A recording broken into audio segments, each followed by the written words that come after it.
അപ്പൊ ഇന്ന് നമ്മൾ പഠിക്കാൻ പോകുന്നത് ഹിന്ദിയിലുള്ള ആജ് കൽ പർസോം, അതായത് ഇന്ന്, നാളെ, ഇന്നലെ, മറ്റന്നാൾ, മിനിഞ്ഞാന്ന്, ഇത് എങ്ങനെ ഹിന്ദിയിൽ പറയാം എന്നുള്ളതാണ്. അപ്പൊ നമുക്ക് ക്ലാസ്സിലേക്ക് കിടക്കാം. ആജ്, ആജ് എന്ന് പറഞ്ഞു കഴിഞ്ഞാൽ ഇന്ന്. അപ്പൊ ഹിന്ദിയില് ആജ് എന്ന് പറഞ്ഞു കഴിഞ്ഞാൽ എന്താണ്? ഇന്ന്.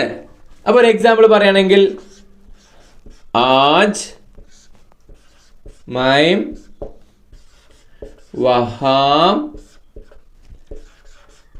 जाऊंगा. ആജ് मैं वहां जाऊंगा, ഇന്ന് ഞാൻ അവിടെ പോകും.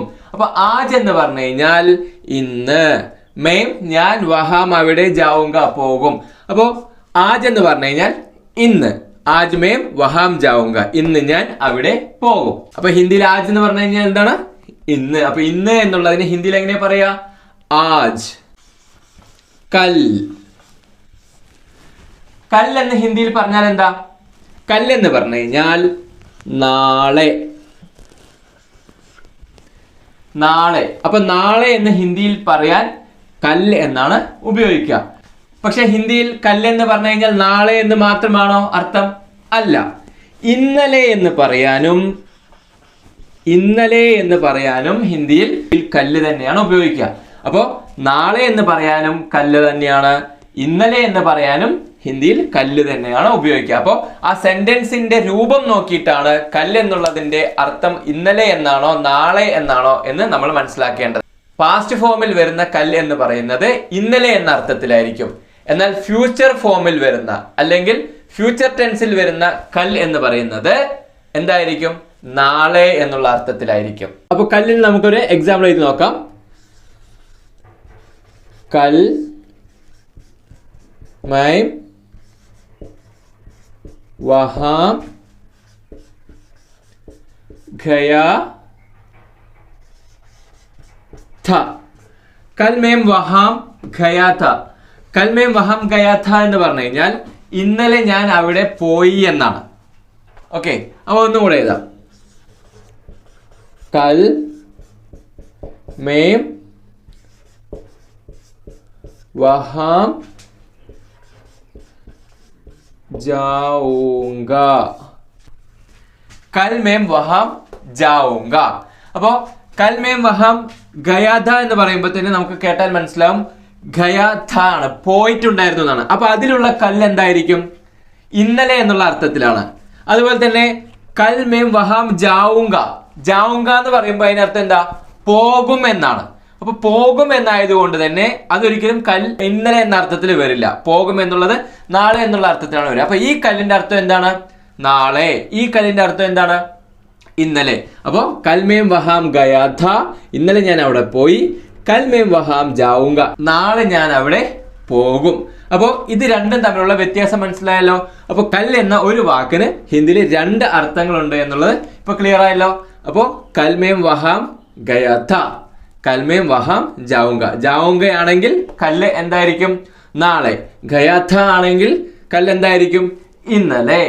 അടുത്തത് മറ്റന്നാൾ, മിനിഞ്ഞാന്ന്. അതായത് ഒരു ദിവസത്തിന്റെ ബാക്കിലേക്കും ഒരു ദിവസം മുമ്പിലേക്കും എങ്ങനെ ഹിന്ദിയിൽ പറയാം എന്നുള്ളതാണ് നമ്മൾ പഠിക്കാൻ പോകുന്നത്. അതിന് ഹിന്ദിയിൽ ഉപയോഗിക്കുന്ന വാക്കാണ് പർസോം. പർസോം. അപ്പൊ പർസോം എന്ന് പറഞ്ഞു കഴിഞ്ഞാൽ മിനിഞ്ഞാന്ന് എന്ന അർത്ഥവുമുണ്ട്, മറ്റന്നാൾ എന്ന അർത്ഥവുമുണ്ട്. അപ്പൊ പർസോം. അപ്പൊ അതിനും ഉദാഹരണം എന്ത് തന്നെയാണ്?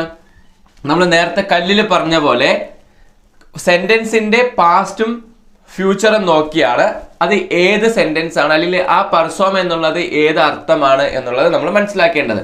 അപ്പൊ അതിന് ഉദാഹരണം പറയാം നമുക്ക്. പർസോം എന്ന് പറഞ്ഞു കഴിഞ്ഞാൽ എന്തൊക്കെയാണ്? മിനിഞ്ഞാന്ന്, മിനിഞ്ഞാന്ന്, മറ്റന്നാൾ. അപ്പൊ പർസോം എന്ന് പറഞ്ഞു കഴിഞ്ഞാൽ രണ്ടർത്ഥമാണുള്ളത്. കല്ലിന് പോലെ തന്നെയാണ് മിനിഞ്ഞാന്ന്, മറ്റന്നാൾ. ഇതിന് രണ്ടിനും ഹിന്ദിയിൽ എന്താ പറയാ?